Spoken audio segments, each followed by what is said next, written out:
started making yogurt 4 years ago, it was very much about using our milk and local ingredients. And it was all about sustainability because everyone else is shipping in particularly foreign fruit, and we have great fruit in Scotland and we wanted to use it. So all of it is about making the product as sustainable as possible with less ingredients and just keeping it very pure and very local.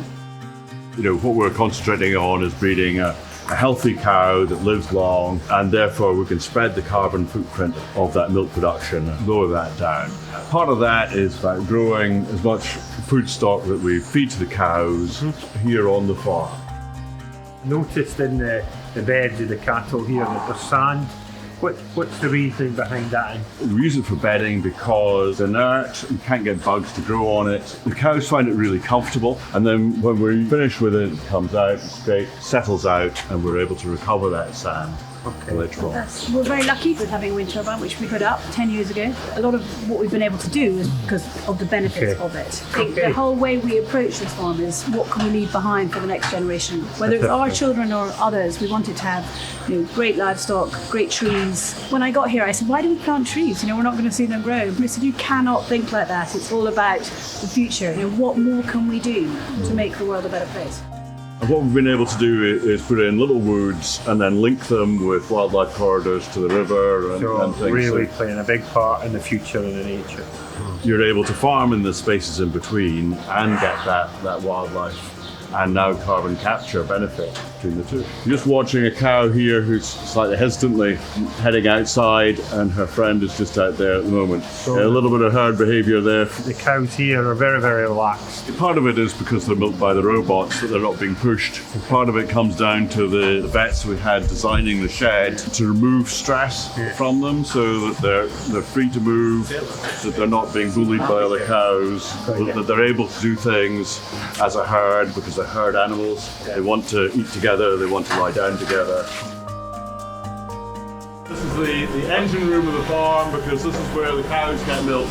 2 automatic milking robots we have here, and the cows walk in themselves to be milked 24 hours a day. The brushes here wash the udder before they're milked. When we milked in a conventional parlour, we used to milk twice a day, whereas actually the cows here will milk themselves 3 times a day, and they'll actually visit the robots about 5 times a day. But the robot will go, no, it's not your time yet. Out you go. Come back later. What's great about what you both do is that you're able to educate the children in the future. I think as farmers we've been very poor at communicating with our end customer because we haven't had to do it for generations because all the marketing was taken away by other companies and intermediaries. And we've almost lost that contact between what we're doing and explaining what we're doing as farmers. It's absolutely been an eye-opener for us today. I can't wait to see Jane and the part that she plays in this with producing such a fantastic product. And what I'd say to both of you is what your inspiration, and we're so proud as ESS to work with you. Well, thank you very much. Thank you. So organic milk comes through that hole there into this vat, which is currently incubating yogurt at the moment. We make the yogurt by pasteurising it up to 90 degrees, cooling it down and adding live culture. And then in the morning we remove some of the whey manually to give it that thickness. The ambition with Rora Dairy is to have as few ingredients as possible. So at the moment on our fruit yogurt we have milk, fruit and a tiny bit of sugar. So there's no additives at all, and we're using everything local. So it's a sustainable, local Aberdeenshire product.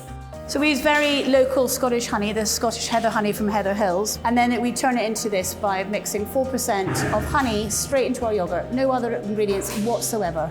It is live, because otherwise the culture wouldn't work, so it's all bio-live.